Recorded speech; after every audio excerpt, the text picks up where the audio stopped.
The Siege X beta is currently wrapping up, and in this video, I want to compile a bunch of hidden details and changes I have found in this beta. So all I ask is if you enjoyed this video, drop it a like, and comment right now, let me know your favorite thing which came from the Siege X reveal. Let's jump straight into this video. Okay, so this first one is a hidden change for Amaru. Now, Amaru is an operator which I like, but I do think she maybe needs a remaster soon, and it would be nice for her to use her grappling hook in more locations. Well, in the brand new 6v6 dual front mode, a lot of the restrictions have been taken away from Amaru, and her grappling hook can now be used indoors. Now, this leads to a lot of really cool situations where maybe you're in a gunfight and you have to run away, and you can just fly out of a window and exit the building. Something you would expect your operator to be able to do if they did have a grappling hook. This even works with skylights as well, which technically does already exist in current Siege, but it just goes to show how much freedom Amaru can have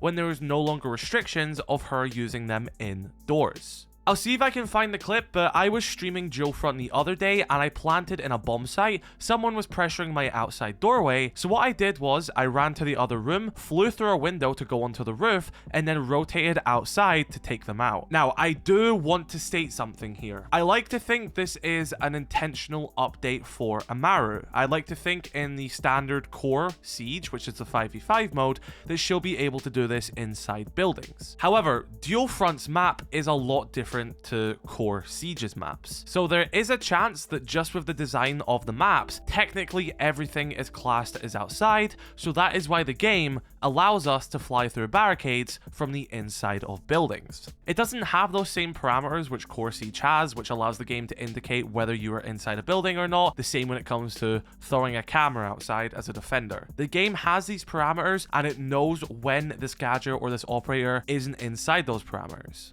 So this might just be the case with Amaru that this only happens in dual front for that reason. Once we get our hands on more 5v5 access, or when Siege X drops on June 10th, this is something I definitely want to test with Amaru. And even if this is something which doesn't translate into core Siege, this is something I think I can speak on behalf of a lot of the community, is something we want. But I thought that was just a cool acknowledgement I found in dual front, and it made playing Amaru 10 times more enjoyable in my opinion. So another hidden change now is that any operator has the option to attempt to hot breach a window, and that is when you go into the animation of jumping in the window, but you will still bounce off the closed barricade. Typically, you can only do this right now in Siege if you have a breaching charge placed on the window because you're going to detonate it as you jump in, or if you're playing as Blackbeard, whose shield just dashes through the barricade anyway. Well, now it gives you the option to do this regardless, allowing you to do a lot of different things, such as having a teammate prep the window for you as you're jumping in, so you're actually using teamwork to do a hot breach, or you can do it yourself by using your own gun. This just adds an extra layer when it comes to window breaching, and I really like the fact that I can have a teammate standing beside me, he breaches the window, and I'm already in there the moment it is destroyed. It makes so much more sense that you can do this now, and this is an incredible change in my opinion. Now, this one isn't necessarily a hidden change, more of an interaction, but I feel like it is worth showing off, and that is the fact that Kapkan has technically received a buff with the addition of the new environmental items, specifically the gas pipes. So in my opinion, I think the gas pipes are very well designed. The angle in which the flames come out are based on where the bullet actually hits the gas pipe, as well as the height as well. So if you're facing it head on and you shoot it at the top, that is the level on where the fire will come out, meaning that you can crouch under it, prone under it, and also technically walk up to it if you're coming from a different direction. So I think it is really cool that a lot of thought was put into these gas pipes. And of course, they do eventually explode, and this is indicated by an on-screen indicator, as well as the fact of when the flame starts to turn blue, that indicates it's about to explode. You can even make this process faster by shooting it a bunch more. But when the gas pipe does explode, not only does it do a small little fire effect like Goyo for a few seconds, it also does a massive explosion effect, which I can compare to a Kapkan trap or even a nitro cell, if you are close enough to them. So using this knowledge, if you place a Kapkan trap beside a gas pipe, even only just one of them, if that is triggered, that then causes the gas pipe to explode, and then the combination of the gas pipe explosion as well as the Kapkan trap explosion will just instantly kill any attacker. attacker. Doesn't even matter if they're a 3 armor. So although this wasn't like a targeted buff for Kapkan, it's just a new interaction with these gas pipes, and I wish I had more time on the beta so I could do a bunch of interaction with all of these environmental gadgets, but I will get that out to you when we get more time. But I really want to include this in this video because I know how popular Kapkan is as an operator, and I know how excited this will make a lot of people, and it really just gives us a good example of how these new environmental items work and how you can synergize these with our operators. I think this is really nice. Okay, so this hidden change may be something which you have overlooked, but there is a brand new planting and diffusing animation for dual front. As far as I'm aware, Core Siege still has the same animation, which is fine. I think it's actually quite cool having them separate between modes, but I wanted to point something out because not only is the animation for both of these really, really cool, but something very interesting is if you look at the disabling animation of an active plan. This little device was made by none other than Nighthaven's QCR department. I just think this is a fun, interesting little detail, especially with the fact that Nighthaven is now working alongside Rainbow once again, and having a new little device developed by Nighthaven is always a fun little touch. They didn't have to put this here, but it just helps to the world building, and I'm sure a lot of you, like myself, found this a really fun detail. And again, not going into the lore this much in this video, but if you aren't aware, the hostage, who is the assignment in this mode, is Dokkaebi, and this is based on the story events with her being captured by the Carries Legion. Now, a really, really fun little detail here, which I don't think anyone has picked up on, is the fact that Dokkaebi isn't wearing any glasses. Now, you may be thinking, why is that? How is that a detail? Who cares? Why is Dokkaebi not wearing glasses?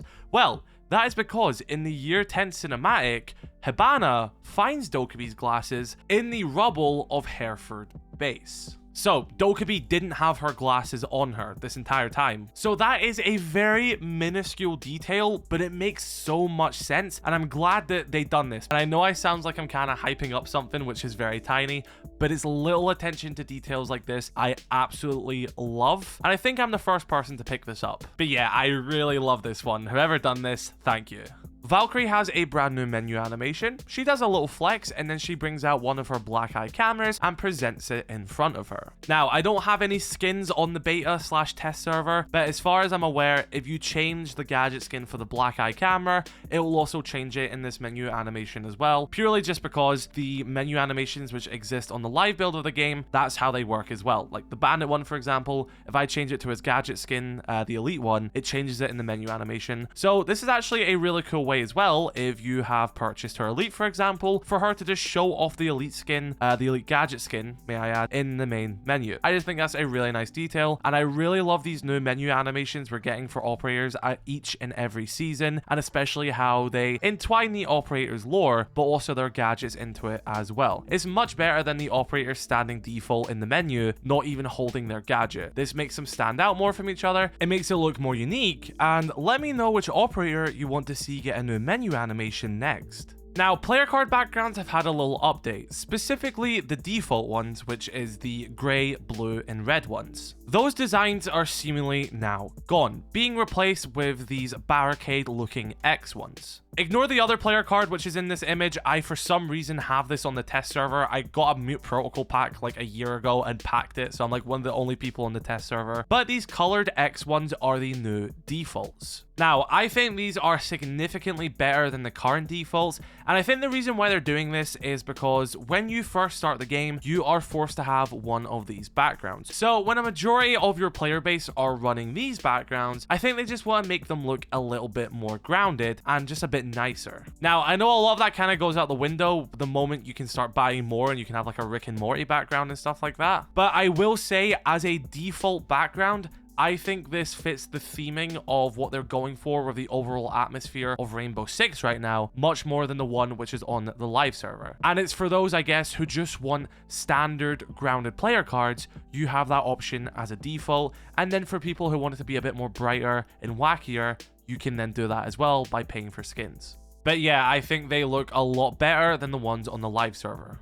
Now, I want to talk about metal detectors for a second because I feel like they've not really had their chance to shine and not many people are talking about them. The gas pipes and fire extinguishers are kind of taking the limelight. I'll probably make this into a YouTube short as well because I want people to understand this with the new metal detector system, but walking through them, if you're an attacker or defender, will trigger them just like it would in the current version of Siege. It would play a little noise, but now it's a lot more obvious where these metal detectors are, and you can actually ping them because they're an object, and it will now show a flashing light that they have been detonated. Using an EMP grenade will disable them for a short period of time, but using any explosive will just completely destroy that metal detector for the remainder of that round. And again, this can be done by both attackers or defenders. Something you need to remember about these new environmental items is that no one owns them. They're just part of the map. So it's not like a metal detector is a defender's gadget. Defenders will still trigger them just the same as attackers will still trigger them. It can still hinder a defender the same way it will hinder an attacker by giving away their location. So the same way I'm saying, like, oh, you can use a Kapkan trap and trigger it with a gas pipe and do a sort of synergy there. You could also play as an attacker with a Twitch drone and pop a gas pipe and push defenders away. I just want you all to understand that. So that's the same case for metal detectors here as well.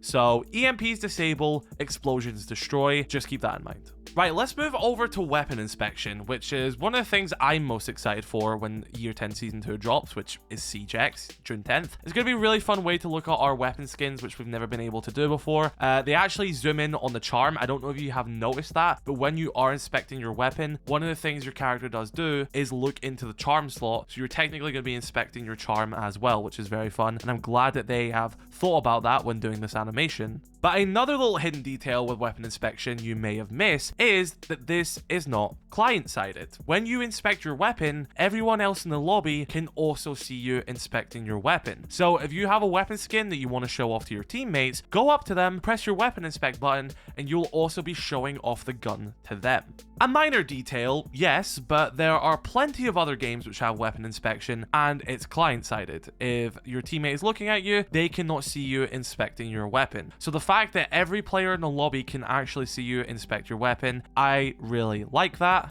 And it just adds a certain level of polish and refinement to the actual animation and the feature itself, which I can definitely respect, and I'm glad they've done. So remember when I made that video talking about some hidden changes in Year 10 Season 1, and I focused on goo mines, Grimm's bees, as well as frost mats now having gadget team colors? Well, dual front is the reason for that, because attackers and defenders can be played on the same team, meaning that they can also be played on the enemy team as well. So you, as a Frost, can stand in an enemy's frost mat, or you as a Dock can stand in a frost mat, or Grim can shoot bees and ping an Ash, for example. The restrictions are gone. All operators can play against each other, which means there is a certain level of consideration which you have to think about, which you've never had to worry about before. You've never had to think about standing in a frost mat if you're playing as a defending operator. Now you do. So that is why they all have gadget team colors. But another thing I want to point out is in dual front, barricades also have gadget team colors as well, so you know if it's a friendly barricade placed or an enemy barricade placed. I will say some other stuff such as reinforcements don't seem to be any different, but I guess that's fair enough. Do you really need to know if it's a friendly or enemy reinforcement? But the barricades being unique to what team places them makes a lot of sense, and honestly, the more you think about it, dual front is actually quite a sick mode when it comes to all these synergies, and using attackers and defenders is something that I can't wait to play around more with. Now, something I want to talk about is the new map in dual front, District. And the map itself is part of the lore, and I'm gonna make my lore video, don't worry, but where this map is set is Detroit. And there is a really good level of detail in this map when you take the time to slow down, look around, and appreciate the atmosphere. You can of course see the more busy city district in the distance. If you are standing long enough, you can actually see trains passing and stuff like that. This is the biggest map in Rainbow Six Siege's history, and I think they've done a really good job with nailing its atmosphere. In my opinion, if a map has no personality, that's a massive downside for me. So the fact I can walk around this map and see stuff happening in the distance, and I go into this abandoned hospital, for example, and there's spray paint, which gives some insight into the people who lived there and how maybe not fond they felt about this medicine center and stuff like that. And you also got this packing company's one and this little tech room and stuff like that. These are all different companies who own these buildings, and if you get the chance, just take the time to look around the map. It really starts to do some incredible world building, and this is something I want to talk about more in a different video because there is a lot of work that has put into it, and I think it should be appreciated. Now, since I mentioned metal detectors and gas pipes, I'll mention it for fire extinguishers as well. Pretty self-explanatory. When you shoot them, a bowl of smoke comes out. Both Glass and Warden can use this to their advantage, and of course anyone can use it as cover. But just make sure you don't stand too close to it, because the explosion will cause a little concussion effect to you or anyone else standing in that area, which is going to put you at an even bigger disadvantage. It doesn't last crazy long, but it's definitely something you should be aware of. They aren't just smoke canisters, they're also little concussions. And so everyone, that is every little hidden detail I currently have right now for the Siege X beta. I've not had a lot of time in this beta, so there's probably so much more as well, which I'll cover in other videos. If there's something you have noticed, then drop it in the comment section right now. And luckily, we don't have to wait an insanely long time to get our hands on Siege X, which is year 10 season 2. Drop a like on this video if you did enjoy, subscribe if you are new. Catch you all later. I love you all. Stay safe. Peace.